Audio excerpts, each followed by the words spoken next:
हाय, good evening. कैसे हैं आज? जैसा कि अभी हम लोगों ने पहले भी बहुत सारे वीडियोस देखे और जितने भी वीडियोस मैंने डाले आप लोगों ने देखे।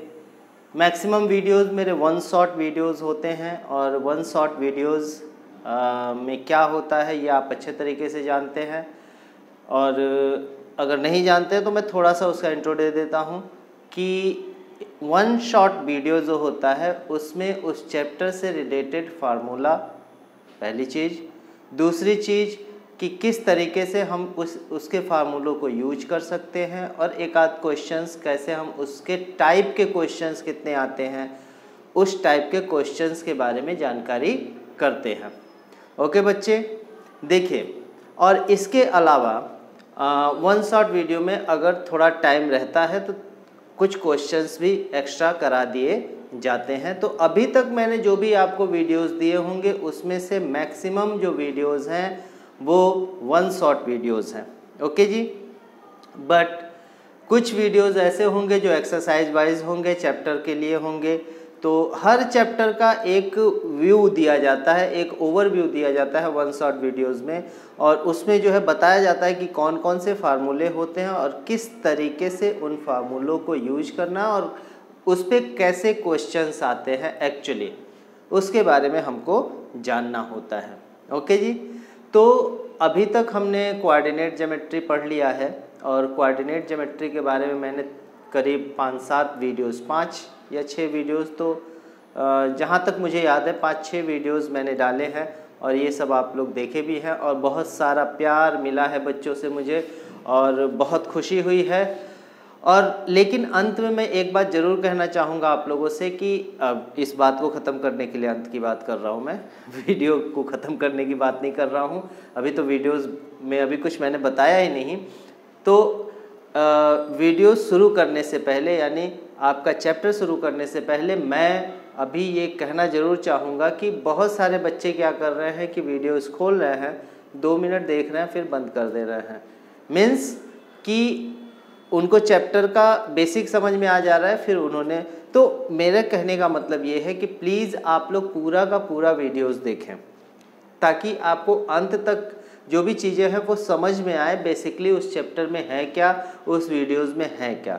अंत तक देखेंगे तो वो बिल्कुल कॉन्सेप्ट क्लियर होगा। आप शुरू में देख करके रख देंगे या बंद कर देंगे तो फिर उससे आपका कॉन्सेप्ट क्लियर नहीं होता है। Okay, but don't worry, and I want to say only one thing, that subscribe my channel.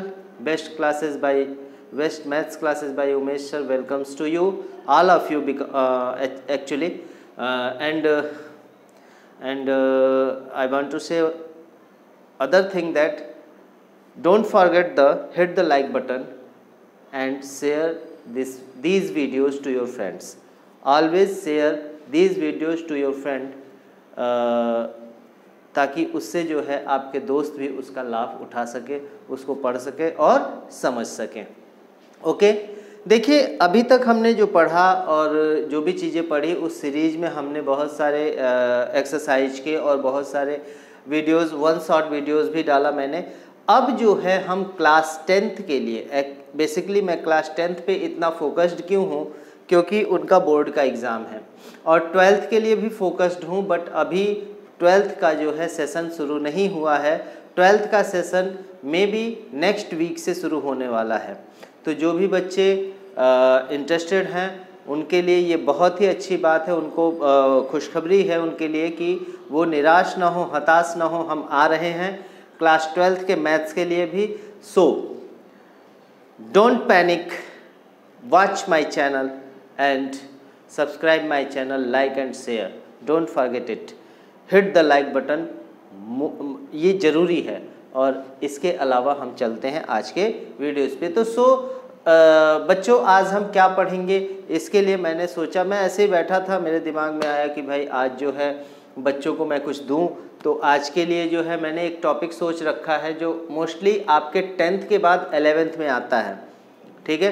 10th में आप पढ़ते हो, फिर 11th में भी वो चैप्टर आपको पढ़ना होता है, फिर 11th के बाद वो 12th में भी नहीं रहता है, बट उसका यूज़ आपका 10th और 11th दोनों में है। इसके लिए मैं वो चैप्टर उठा रहा हूँ और वो चैप्टर है अरिथमेटिक। ओके जी, अरिथमेटिक प्रोग्रेशन। ओके जी, अरिथमेटिक प्रोग्रेशन। देखिए, अब ये बिल्कुल नया कॉन्सेप्ट होगा 10th के लिए, क्योंकि 9th में तो इससे कोई परिचय तो होगा नहीं, इंट्रोडक्शन तो हुआ नहीं होगा, बट 10th में आपको यहाँ मैं समझाने वाला हूँ कि अरिथमेटिक प्रोग्रेशन क्या होता है। तो फर्स्टली बच्चों, हम यहाँ पर एक चीज़ समझने की कोशिश करते हैं कि अगर हम नेचर में या किसी और चीज़ की बात करें तो जहाँ पे भी हमको एक पैटर्न देखने को मिलता है, ठीक है, पैटर्न देखने को मिलता है, वहाँ पे एक सीरीज का हम अप्रोचिंग सीरीज कर सकते हैं। वहाँ पे हम ये मान सकते हैं कि वहाँ पर सीक्वेंस और सीरीज चल रहा है। अब आप बोलेंगे कि पैटर्न क्या होता है, तो बचपन में भी आपने पढ़ा होगा, छोटी बुक्स में भी पढ़ा होगा कि एक पैटर्न बना दिया जाता था कि 1 लिखा है, फिर यहाँ पे 3 लिखा है, फिर 5 लिखा है, तो नेक्स्ट क्या होगा। आप ये समझते होंगे कि अब आप पैटर्न कैसे बनाते होंगे कि यहाँ देखते हैं कि 1 के बाद 3 है, 3 के बाद 5 है, यानी differences between these numbers is 2 are 2। Okay, differences between these numbers are 2, you can see here.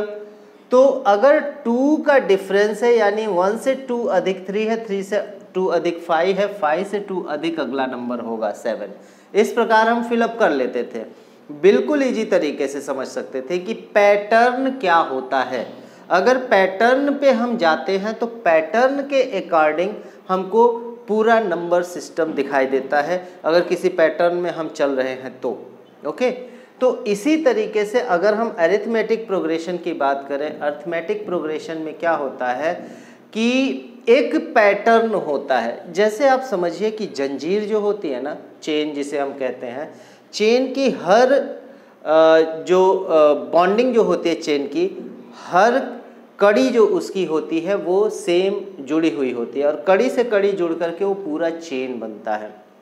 Just like that यहाँ पर भी हम कह सकते हैं कि नंबर्स की एक ऐसी चेन होती है, एक ऐसा सीक्वेंस होता है नंबर्स का, जो एक ऐसे पैटर्न पर डिपेंड करता है, जो पैटर्न कंटिन्यूअसली आपको आगे लेकर के जाता है, आगे आप उसको बढ़ाते जाते हो। समझ में आ गई बात। अब देखिए, अब जैसे मैंने यहाँ पे लिखा 1 3 5 7, फिर आगे 9 लिख दिया। ओके जी, तो ऐसे अगर 5-7 नंबर्स तक ले जाना हो, 5-7 डिजिट तक ले जाना हो, नेक्स्ट 5 डिजिट लिखना हो तो आप लिख सकते हो।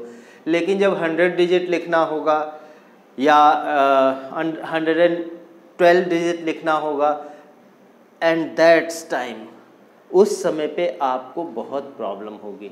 कैसे लिखेंगे उसके लिए पर्टिकुलरली अब हम 1 बाय 1 लिखते जाएं कि 9 11 ऐसे, तो स्पेस भी बहुत ज़्यादा चाहिए उसके लिए।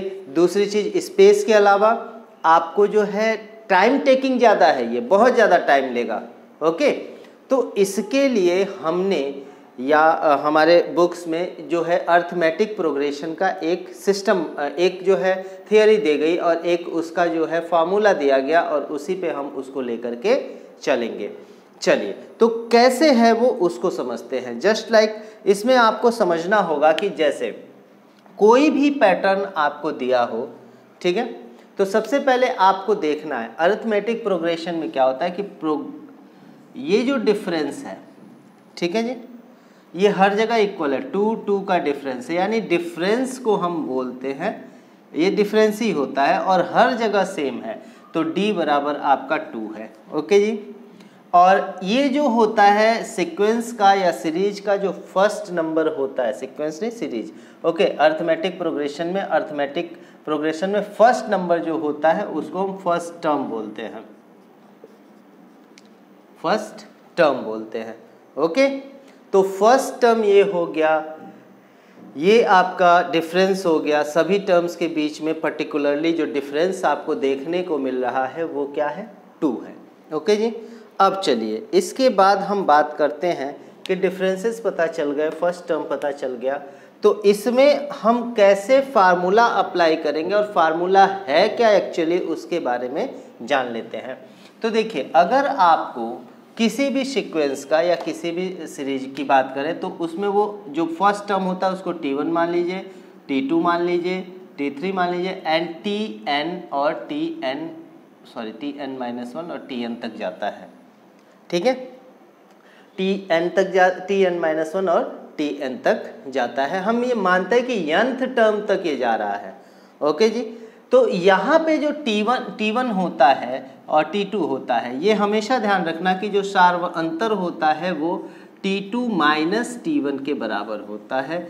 T2 माइनस T1 यानी यहाँ पे डिफरेंस जो होता है T2 माइनस T1 बराबर T3 minus T2 is equal to T4 minus T3। ये सब जो है ना इक्वली होते हैं, हर जगह डिफरेंस। अब ये आप बोलेंगे कि सर यहाँ T1 पहले, आपने T2 पहले लिखा, तो आप हमेशा ये ध्यान रखना कि सेकेंड से फर्स्ट टर्म का जो डिफरेंस होगा और थर्ड से सेकेंड टर्म का जो डिफरेंस होगा और फोर्थ टर्म से जो थर्ड टर्म का डिफरेंस होगा,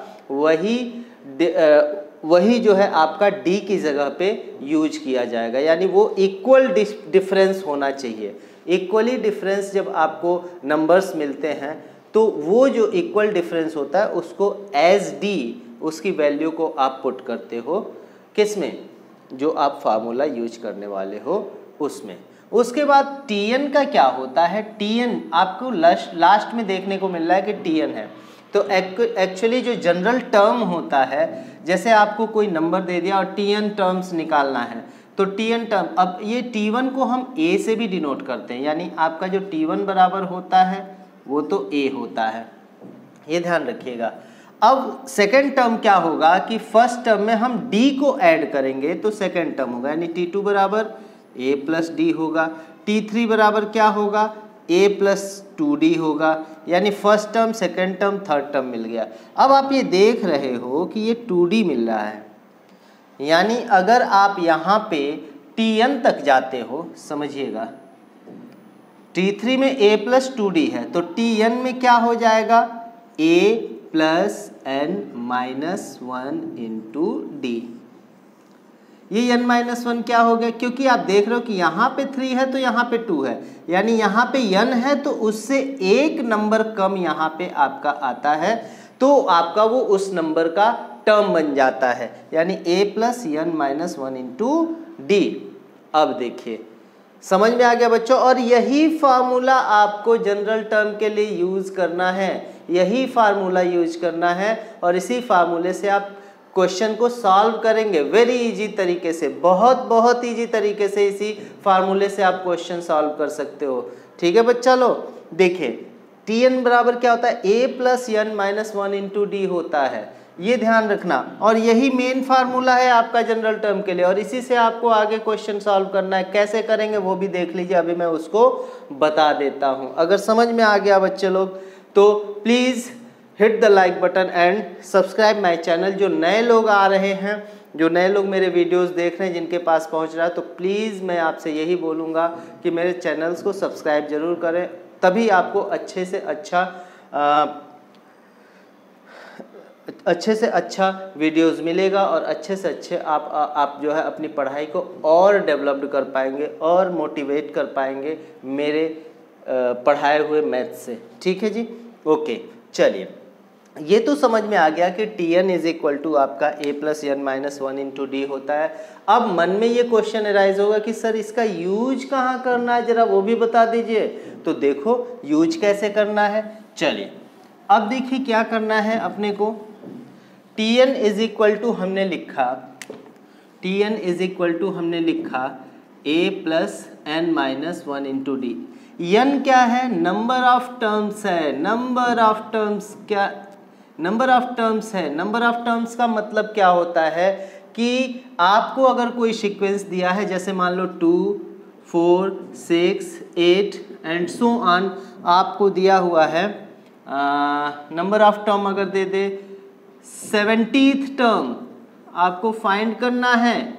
70th टर्म क्या होगा इसका, ये आपको बताना है। तो आप क्या करोगे, यहाँ पे A की वैल्यू क्या हो जाएगी 2 हो जाएगी, n की वैल्यू आपकी 70 हो जाएगी, देन d की वैल्यू क्या हो जाएगी 2 हो जाएगी, जो कि बिल्कुल आपके सामने है, आप क्लियरली देख सकते हो, क्रिस्टल क्लियर है कि वो आपको दिखाई देगा। ओके जी, समझ में आया। चलिए अब हम इसको लेकर के चलते हैं।